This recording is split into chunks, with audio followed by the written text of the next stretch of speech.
Hello, my name is Kevin and welcome to the Love Decanters channel. So this is part 2 of my visit to Affleck Bridge Antiques in Finedon in Northamptonshire. It's just north of Wellingborough if you're looking for it. And yeah, so in part 2 there's a bit more to do. There's not masses because this is not a big place, so it's not that long a film. But I do buy something, yeah. I kind of see something in the back of the cabinet. I want to have a look at that.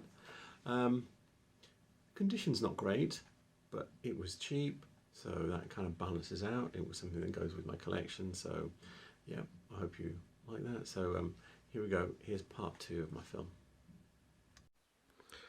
Really nice opalescent bowl here. I think it's Jobling, this pattern. Called fir cone. I don't know what years it is. What's he say on the label? I can see it from here. French glass. I don't. If it's French, it would be Sabino. But because it's not Lalique. So what's it? Oh, you probably can't see it, but very faintly under there. Something written. It says it backwards, but I think it says Regno and a number. So I think that is Jobling.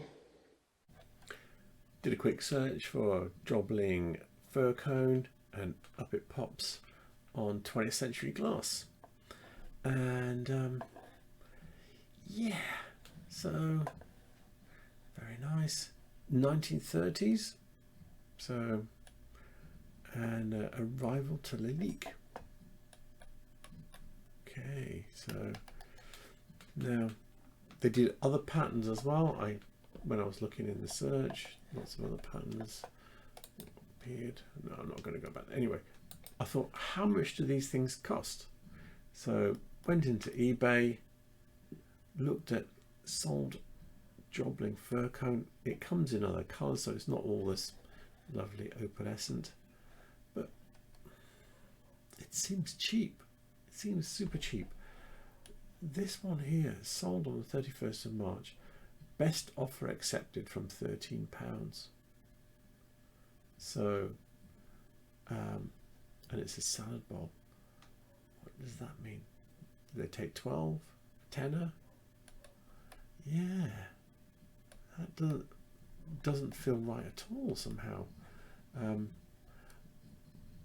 Best offer accepted from £45 seems more realistic. I think this is a fruit bowl, so that's quite a more substantial object than just it's a plate.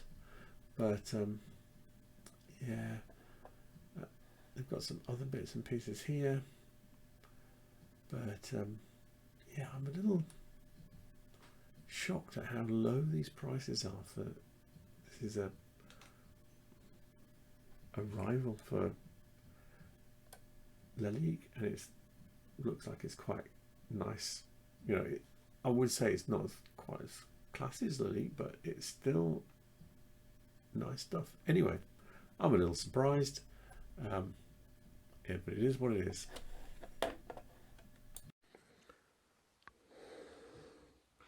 Says these are French. I don't know where they came from, so I can't really dispute that. These look like something crystal dark would do, but yeah, don't know. That's quite nice paperweight, but look at this. This looks very Victorian. I'm going to try and find that if it's in my book or not. And then there's this here. Looking at it, yeah, I think that's Italia. There's something. Can you see this little spot over the other side? He's just got posy vase written. Let's see if I can see around. Yeah, it is. It's like a little red dot with a white eye in it. It is Italia. So yeah, I can't remember who the maker is. I will look it up and work out who the designer is. the book I'm looking at here is Miller's 20th Century Glass by Andy McConnell. Yep, these are the bowls we're looking at, or vases if they're taller, I suppose. I was a little surprised. I've never looked one of these up before. I knew they're Italian. I recognise them. 1936 though. Yeah, it's a design by Alva Alto, and I've never seen his works before, so I never realised. Yeah, never made that connection. But it does say they were making them up to 2005, I think. Yeah, so what we're looking at is like this. The prices is giving here. Oh, cool, whoa. So I thought, let's go online, have a quick check in eBay, see what's occurring. So I'm looking at eBay, and it's sold Italia bowls in the UK. And yeah, there's a couple here. This one, so these are actually sold. This one sold for £22. It's blue. Grey one here sold for 16. This one accepted an offer, but it was on at 30. This one is 30, but I've actually had a look at that one because it was the most expensive one. It's got the box, so that makes a difference. Yeah, what I'm not seeing in here, there's some more here. These are all like £20, say averagely about £20, but they're all little short ones. So yeah, not tall ones like the one we were looking at. So I reckon it's probably worth a bit more than that. I don't know how much more, and it's clearly rarer as a tall one because I'm not seeing it any for sale. So there we have it. I think £5 is a bit of a bargain. So I don't recognise these two little vases here, but I do recognise this. This is Kribska. This shape is in both of the catalogues I have, which are 77 and 99, but this colourway is not in there, which kind of implies that it's somewhere between those dates. Or before or after. I don't know how long they carried on making it for, but I've only got two catalogues, but I suspect it is between those 2 dates, and it's quite a nice thing. I can't see a price on it because the label's upside down. This is a page from the Kribska catalogue from 1977, and this has the same colourway as we saw on that bowl. Now, what it doesn't have it with the same shaped bowl though, but we do have that bowl here. So this is the same bowl, but we have the same situation with the 1999 one. So these are the same vases that we were looking at with the same colorway. There's a couple of extras there. So this is from 1999, and then here is the bowl. In fact, they've got a smaller and a bigger version. I think it's this one. It's more like this. So yeah, so what that tells me is that that bowl could have been made anywhere between 77 and 99, and possibly even a much wider period of time. It is Kribska though. It's definitely the shape and the colorway is definitely here, but it is here over the whole time of the two catalogues that I do have. What else is here? Some more of the Greek key, but lots of people were making this and copying this pan, but it did run for a long time. Yeah, these are two-part ones, so they're probably 20th century. The vase in the back, that's Caithness. Oh, yeah, you can just about see it says large Caithness vase. Yeah, and I don't recognise this. Has it got Briley? Oh right, it's got, so it must have a mark on it. It's got Briley written on it, so it's Royal Briley. I wonder if I can find that. This is nice. I wonder if this is Stevens and Williams. If I hold my thing up here, I'll be able to count the dents on it, see if it might be Whitefriars. I don't think it is, but I think it might be. It looks very fine looking at the edge. Yeah, look how thin that is. So it might be. This book is Whitefriars Glass, The Art of James Powell and Sons by Leslie Jackson. And this is the bowl and dish I was talking about. Now, I actually have one of these and I've just double checked. So this has 8 ruffles going around the top, and the one that we saw in the cabinet did 2. Yeah, and there's another one here in a different colour, and another one here, different again. So that one has that stringing around the top, half of it. There's only a couple of instances of that within this book. It's not something Whitefriars could do it because you need special kit to do that, but it wasn't something they did regularly. So yeah, I'm not. It could be Whitefriars is the answer, but I've never seen that colourway before, so it might or might not be. Glass here from about 1830s, 1840s, and there's I can't see a price on it though. I want to get in there and have a look. I might have to come in and have a look at this one here. There's a nice jelly glass in the back in there. Yes, I might have to ask to get that one out. So here's the jelly glass in question. I did actually buy this because the ticket didn't say anything, it just said £6. Now, not the bargain you might think, because it's a little bit, the condition's a little bit ropey, you know. You can see, I think it's been used as a vase.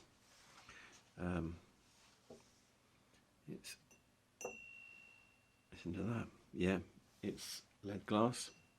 In fact, actually, let me hold it near the mic.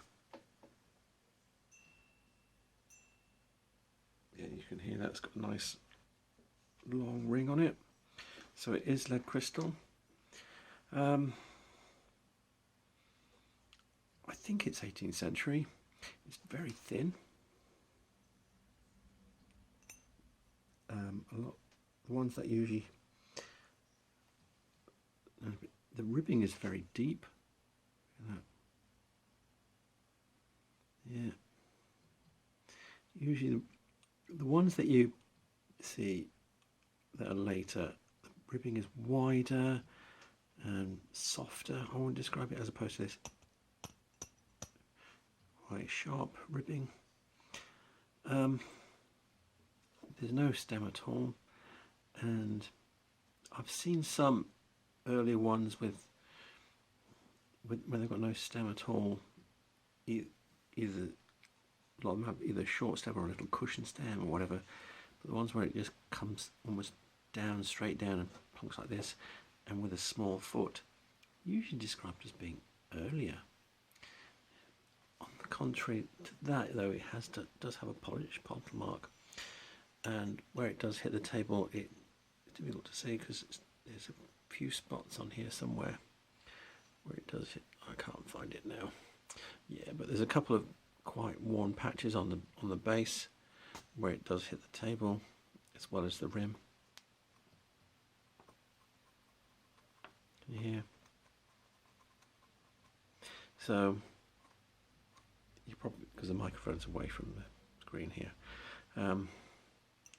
Yeah, you can see there's bits in the glass in the bottom there, and yeah, it feels like an 18th century glass to me.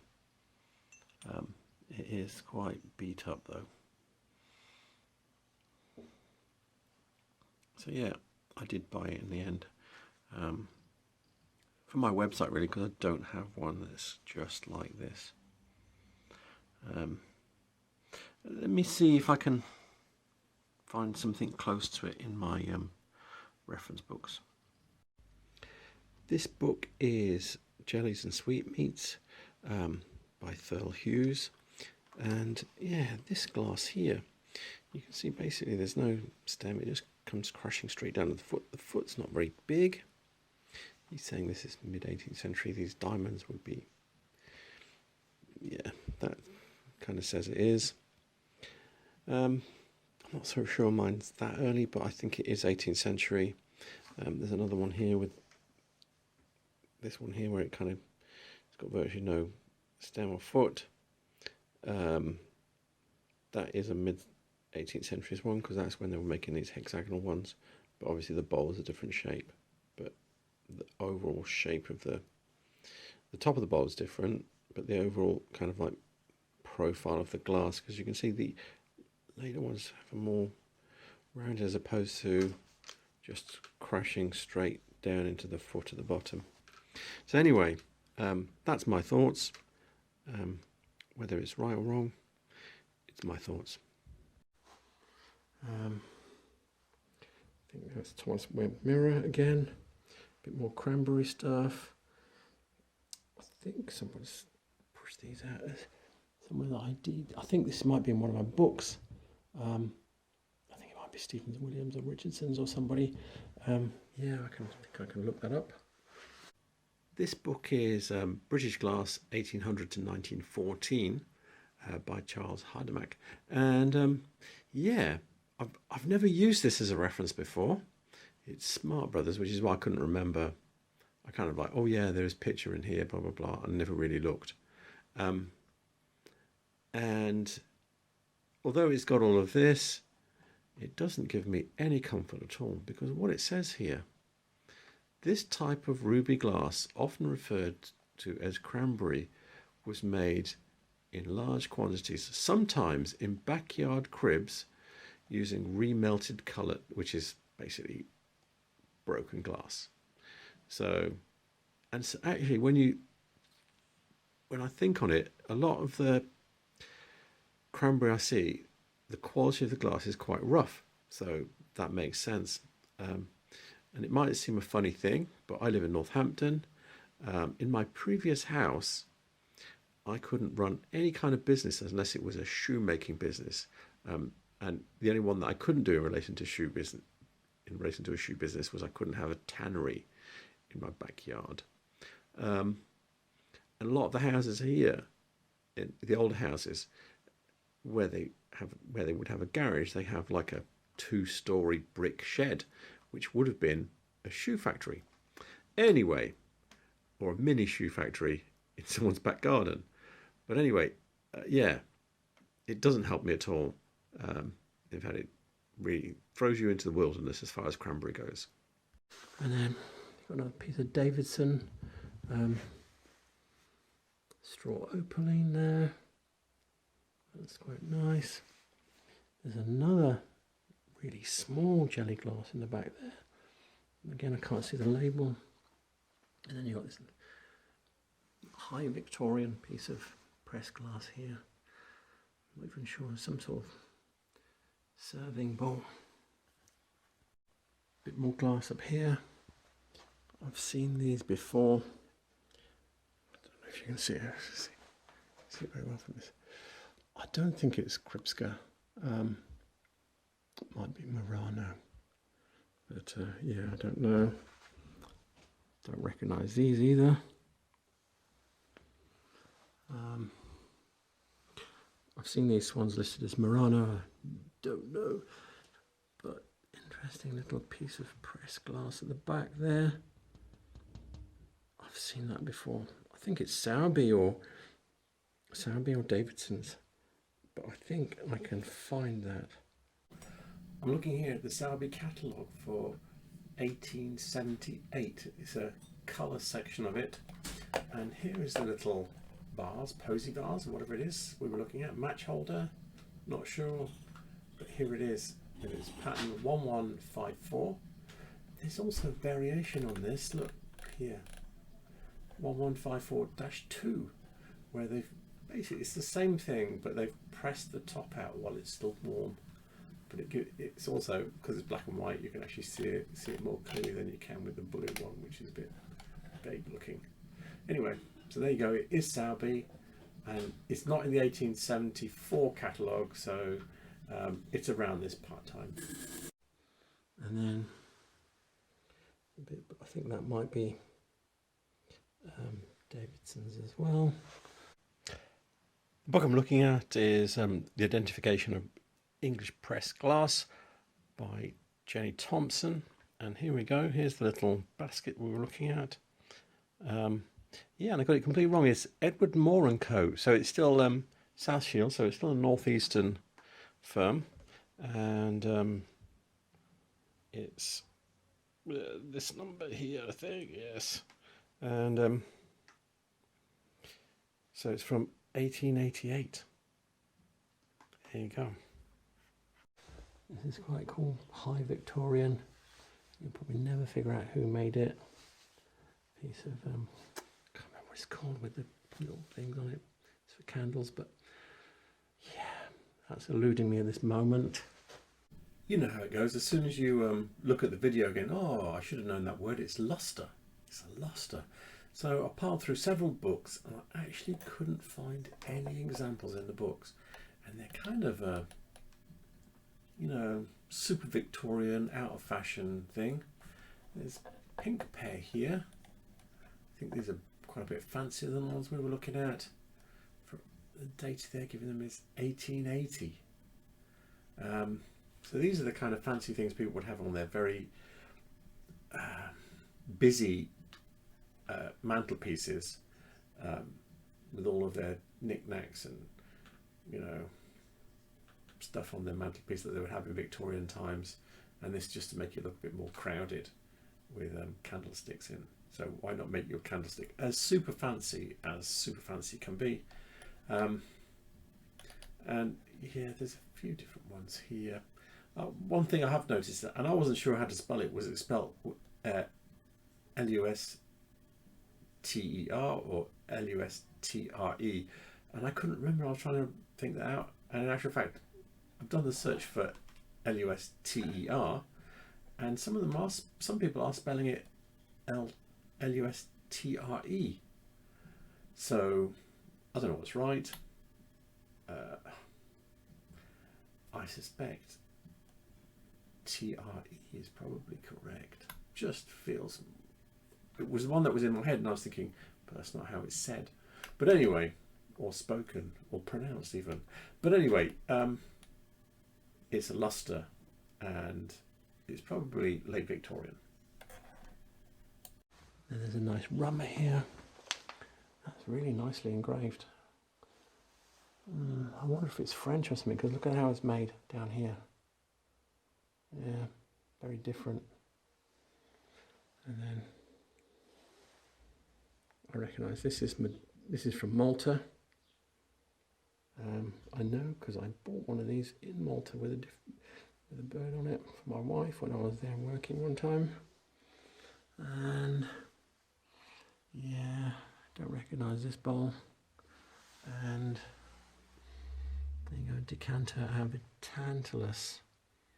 You can see the base has got clear, so that's the bit that would be hidden inside the box of the Tantalus. So back in here, so this is the other room. I don't recognise these vases. I've heard people say they're Murano, I've seen people say they're Chinese. Probably a mixture of both. Who made them? Yeah, I don't recognise this either. Now these, he's actually said they're Whitefriars. So these will probably be from the 70s, and I'll be able to look them up and give you a pattern number for those. I'm looking here at the whitefriarsglassworks.com website, and it's the catalogue for 1970. And this is what we were looking at. It's a C593 grapefruit. And I think I've mentioned this before. Grapefruits have a dished foot like this. These two are grapefruits and these two are sundaes, or I've heard them called dessert bowls and fruit bowls, but it's exactly the same, but it doesn't have a dish foot. This one's weird in that it's a sundae or grapefruit and it doesn't have a dish bowl, and it's if you look, it's the same cut pattern as these two. It's just that it's round, so I suppose you can fit half a grapefruit into it. But anyway, That's when it was 1970. That's the only year I can find it was made. So yeah, it took me a while to find it because I was digging through all the different 70s years, and you went to 1980. I thought, oh, no, I need to start going backwards, and there it was in 1970. It's also got this saying it's Murano. I'm not 100% certain. It's not. It's definitely not IKEA. It's a bit different, and if you look at, it's got texture in the glass as well. So yeah, let me just double check underneath just to make sure there's not a label or something, because that would be a killer. No, there's no label. So I will have a look around. I can't guarantee though, because there are so many different vases of this kind. Yeah, I'll have a look.